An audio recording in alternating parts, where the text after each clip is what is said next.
আল্লাহ তাআলা বলেন, নবী নূহ দাওয়াতি কাজ করো। এক পর্যায়ে নবী নূহ দীর্ঘদিন মানুষকে বুঝালেন, আল্লাহর দাওয়াতি কাজ করলেন।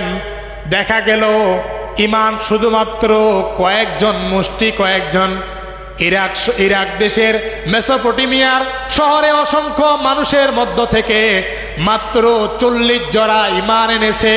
তার মানে 80 জন। কয়জন? মাত্র 80 জন লোক ঈমান এনেছে।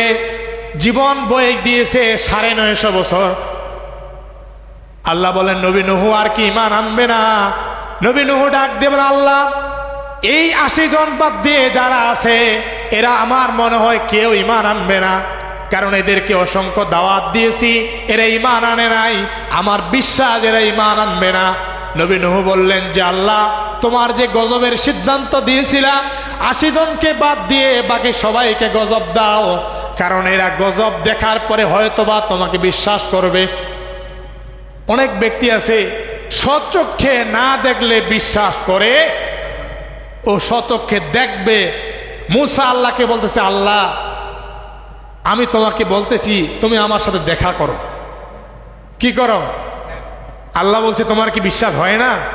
মূসা বলে, আল্লাহ বিশ্বাস তো হয়, আমি তোমাকে তো বিশ্বাসই করি, কিন্তু আল্লাহ একটু আমি চাই তোমাকে দেখতে চাই।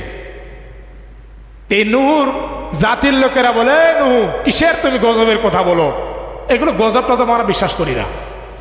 নূহ আল্লাহকে বললেন, আল্লাহ তুমি যদি স্বচক্ষে দেখাও তাহলে বিশ্বাস করবে। কোরআনে কারীমে সূরাতুন নূহর 26 নম্বর আয়াতে আল্লাহ তাআলা জানিয়ে দিলেন, নবী নূহ আলাইহিস সালাম দোয়া করা শুরু করে দিলেন। এই পৃথিবীতে মাজলুম আর নবীদের দোয়া আল্লাহ তাআলা ফিরিয়ে দেন না।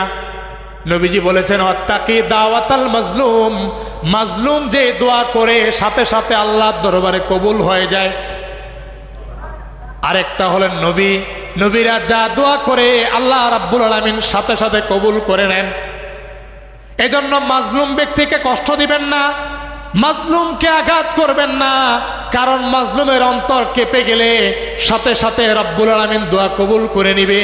আরেকজন হলেন নবী নূহ আলাইহিস সালাম আল্লাহ তাআলার কাছে দোয়া করলেন, وقال نوح رب لا تجر على الأرض من الكافرين ديارا।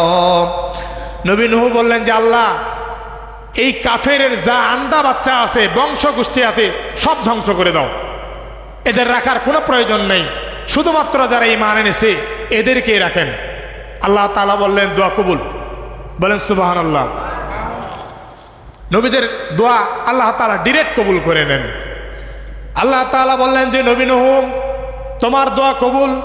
40 জোড়া মাত্র 80 জন ব্যক্তিকে নিয়ে তুমি সজাগ হও, প্রস্তুতি নিয়ে নাও, রেডি হয়ে যাও, কারণ আমি কখন জানি গজব নাজিল করব। প্রিয় ভাইয়েরা, নবী নূহ আলাইহিস সালামের 4 জন সন্তানের নাম পাওয়া যায়। তার মধ্যে 3 জন সন্তান ঈমান এনেছেন, একজন ঈমান আনেন নাই। যিনি ঈমান আনেন নাই তার নাম হলো কেনান। আর 3 জন ঈমান আনেছেন, সেগুলোর নাম আল্লাহ রাব্বুল আলামিন কোট করেছেন, শাম, হাম, জাফেদ। এই 3 জন ব্যক্তি ঈমান এনেছেন। নবী নূহ আলাইহিস সালামের একজন স্ত্রীর নাম কোরআনে কারীমে, একজন স্ত্রীর নাম তাফসীরে এসেছে ওয়াগেলা। এই স্ত্রী ঈমান আনে নাই। আর নবীর 3 জন সন্তান ঈমান এনেছে, একজন আনে নাই। নবী নূহকে বলা হলো, শুধুমাত্র আমার প্রতি যারা ঈমান এনেছে তাদেরকে নিয়ে তুমি আলাদা হয়ে যাও।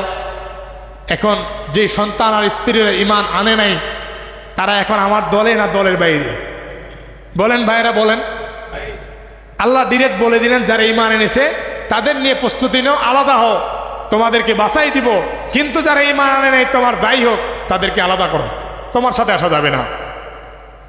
আল্লাহ বলেন যে, নূহ নবী, আমি তোমার বক্তব্য কবুল করে নিয়েছি, আমি তোমাকে অর্ডার করতেছি তুমি নৌকা বানাও। কোরআনে কারীমে 11 নম্বর সূরাতুল হুদের মধ্যে 37 নম্বর আয়াতে আল্লাহ কোট করেছেন, ওয়াসনাইল ফুলকা বিআইউনিনা ওয়া ওয়াহইনা ওয়ালা তুখাতিবিনি ফিল্লাযিনা যালামু ইন্নাহুম মুগরাকুন।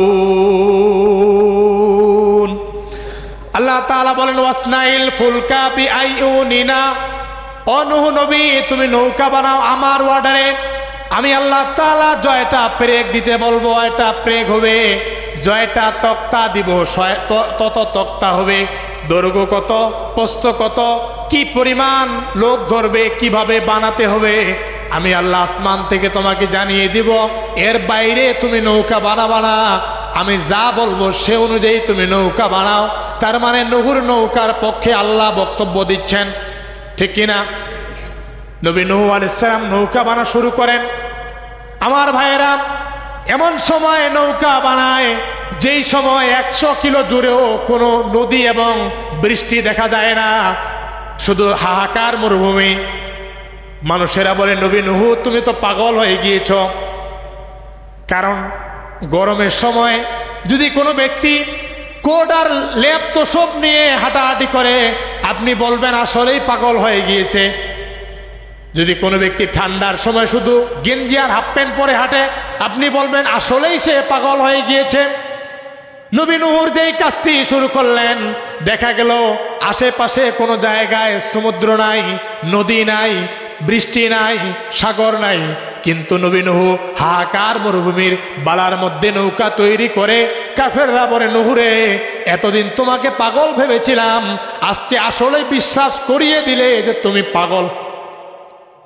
মানে কাজ করে আজকে প্রমাণ করাই দিলে যে তুমি পাগলে। কিন্তু নৌকা বানাইতে বলছে কে? আল্লাহ।